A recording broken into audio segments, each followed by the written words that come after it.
জনাব সভাপতি, সর্বজন শ্রদ্ধেয় প্রফেসর সিরাজুল ইসলাম চৌধুরী, অতিথিবৃন্দ, excellencies, and my little friends who gave me the greetings.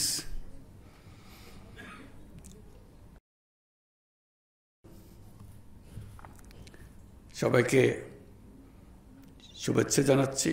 আসসালামু আলাইকুম।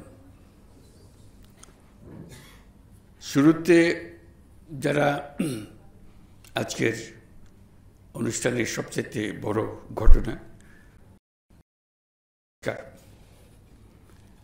যারা পুরস্কার পেলেন, বন্ধু মনসুর মোসা এবং জোসেফ উইন্টার এবং আমাদের দূতাবাস, প্যারিসে আমাদের দূতাবাস, তাদের সবাইকে অভিনন্দন জানাচ্ছি আজকের এই অনুষ্ঠানে। তাদের এই অর্জনের জন্য এবং আমাদেরকে পথ দেখানোর জন্য, ভবিষ্যতে অন্যদের উদ্বুদ্ধ করার জন্য। আর যারা অলিম্পিয়াডে পুরস্কার পেয়েছ, তাদেরকেও অভিনন্দন জানাচ্ছি।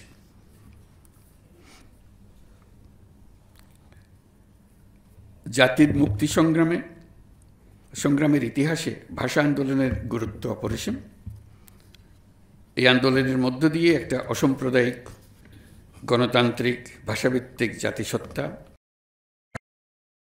গঠনের ভিত রচিত হয়েছে। রাষ্ট্রভাষা বাংলা, এই আন্দোলন বাঙালির মাতৃভাষা বাংলার মর্যাদা রক্ষার জন্য সূচিত হলেও এর মূল চেতনাটি ছিল স্বাধিকার প্রতিষ্ঠা করা।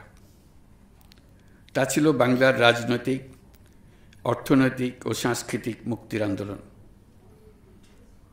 তাই বাঙালির কাছে ২১ মানে মাথা নত না করার দৃঢ় প্রত্যয়। ৫২-র ২১শে ফেব্রুয়ারি তাই শুধু বেদনার্থ অতীতকে স্মরণ করে অশ্রু বিসর্জনের দিন নয়, বরং এক অবিনাশী প্রেরণা, সকল ধরনের অন্যায়, অবিচার, ষড়যন্ত্রের বিরুদ্ধে রুখে দাঁড়ানোর বীজমন্ত্র। বাংলাকে রাষ্ট্রভাষার স্বীকৃতি এনে দিতে আমাদের আত্মত্যাগ করতে হয়েছে অনেক। মাতৃভাষার জন্য জীবনদানের এমন ঘটনা পৃথিবীর ইতিহাসে নজিরবিহীন।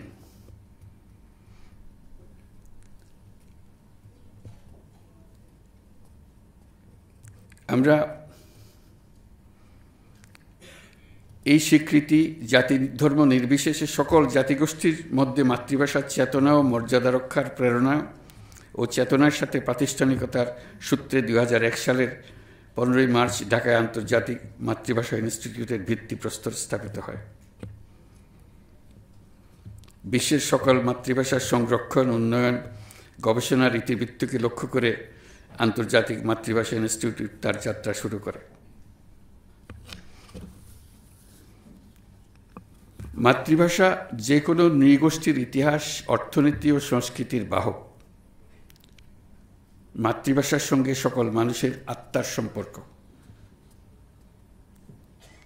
মাতৃভাষার পর মানুষ যত ভাষায় আত্মস্থ করুক, সেসব নতুন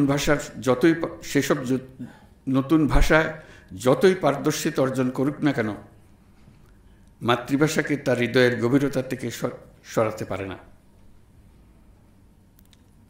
পৃথিবীর প্রায় সকল দেশে, নানা দেশের নানা ভাষার কিংবা হাতে গোনা কয়েকটি দেশের কিছু মানুষ নাগরিকত্ব গ্রহণ করে কয়েক ধরে বসবাস করে। নতুন দেশের ভাষা তাদের দৈনন্দিন জীবনে ২৪ ঘন্টার ভাষায় পরিণত হয়ে যায়। তবু সেই ভাষা মাতৃভাষায় পরিণত হয় না। তারা নিজেদের মধ্যে একত্র হলেই উৎসাহ সহকারে নিজেদের মূল ভাষায় ফিরে যায়। তাদের মূল ভাষা সৃষ্টি করে নিজেদের। যেসব শহরে তাদের মাতৃভাষাভাষীর সংখ্যা বেশি, তাদের মেয়র, সিটি কাউন্সিলের সংখ্যাগরিষ্ঠতার জোরে অনায়াসে নির্বাচিত হয় তারা। তাদের শহরে তাদের নিজেদের মাতৃভাষা নির্দ্বিধায় প্রতিষ্ঠিত করে ফেলে। তাদের মাতৃভাষায় সরকারি দৈনন্দিন কাজকর্ম পরিচালনা করে। তাদের ভাষাভাষী পুলিশ শহরের আইনশৃঙ্খলা রক্ষা করে। অথচ শহরের গণ্ডি ছাড়ালেই তারা আবার তাদের নতুন ভাষায় সাবলীলভাবে ফিরে যায়। শহরের নতুন নাগরিকদের নিয়ে পুরনো নাগরিকদের মনে কোনো ক্ষোভের সৃষ্টি হয় না। এক ভাষা শিখলেই ভাষায় দুর্বল হয়ে পড়বে, এই ধারণার কোনো ভিত্তি নেই। পৃথিবীর বহু দেশে একই নাগরিক সাবলীলভাবে কয়েকটি ভাষায় কথা বলবে, এটা খুবই স্বাভাবিক বলে ধরে নেওয়া হয়। তারা শৈশব নানা ভাষা স্কুলে পড়ার সময় প্রত্যেক ছাত্রকে অন্তত একটি ভিন্ন ভাষা শেখা বাধ্যতামূলক করা হয়। ছাত্ররাও আনন্দ সহকারে সেটা করে থাকে। ইংরেজি শিখলেই বাংলা ভুলে যেতে হবে, এরকম কোনো চিন্তা তাদের কারো মাথায় আসে না। আমরা দ্রুত গতিতে নতুন পৃথিবী সৃষ্টি করে চলেছি। এই জন্য মূলত নিত্য নতুন প্রযুক্তি প্রধানত দায়ী। প্রযুক্তির প্রাধান্যের সঙ্গে আসে ভাষার প্রাধান্য। যে দেশের প্রযুক্তি পৃথিবীতে প্রাধান্য অর্জন করতে থাকবে, তার সঙ্গে প্রাধান্য অর্জন করতে থাকবে প্রযুক্তিদাতা দেশের ভাষা। সারা পৃথিবী এই ভাষা শেখার জন্য ঝাঁপিয়ে পড়বে। স্পুটনিক যখন মহাকাশে উড়ল, সারা পৃথিবী রাশিয়ান ভাষা শেখার জন্য ঝাঁপিয়ে পড়ল। যে স্কুলে যে বিশ্ববিদ্যালয়ে রাশিয়ান ভাষা শেখানো হয় না, সেই শিক্ষা প্রতিষ্ঠানগুলো ছাত্রদের এবং অভিভাবকদের উৎসাহ হারিয়ে ফেলল। আবার যে মাত্র চীন প্রযুক্তিতে এগিয়ে গেল, চীনা ভাষা শেখার ধুম লেগে গেল। যে দেশ পৃথিবীতে নেতৃত্ব দেবে, পৃথিবী সে দেশের ভাষার দিকে ঝুঁকে পড়বে। এটাই নিয়ম।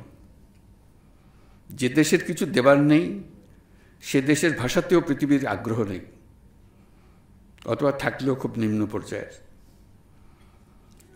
প্রযুক্তি ছাড়াও যে কোনো দিক থেকে জাতির নেতৃত্ব দিতে পারলে, যে কোনো একটি দিক থেকে জাতির নেতৃত্ব দিতে পারলে, সে দেশের ভাষার প্রতি মানুষের আগ্রহ বাড়বেই, সে ভাষা যত জটিলই হোক না কেন।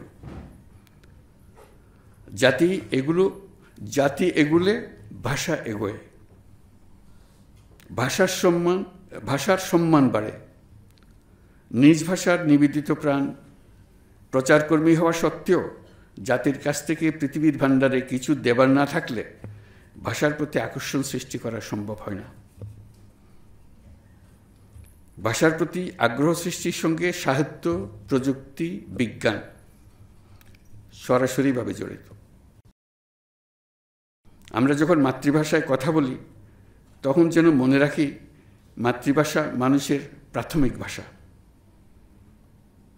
এরকম একটি ভাষা প্রথম শ্রবণে হোক না কেন, তা একদিন তার প্রাথমিক স্তর পার হয়ে বহু দেশের বহু মানুষের অত্যন্ত নমস্য ভাষায় পরিণত হতে পারে, যদি জাতি পৃথিবীর কাছে কিছু উপহার দিতে পারে। যদি সেই ভাষা পৃথিবীর অগ্রযাত্রায় স্ট্র্যাটেজিক বা কৌশলগত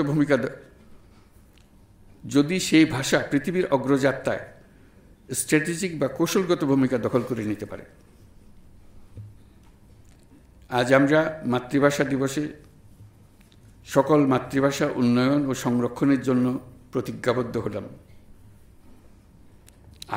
আবেগের কারণ তো আছেই, মস্ত বড় স্বার্থের কারণও আছে। এখন আমাদের জানা নেই কোন অজ্ঞাত নামহীন মাতৃভাষা পৃথিবী সম্পূর্ণ পাল্টে দেবে। করলে মস্ত ভুল কাজ করব। আজ বিশ্ব মাতৃভাষা দিবসে আন্তর্জাতিক ভাষা ইনস্টিটিউটের সার্বিক সাফল্য কামনা করছি। সবাইকে ধন্যবাদ।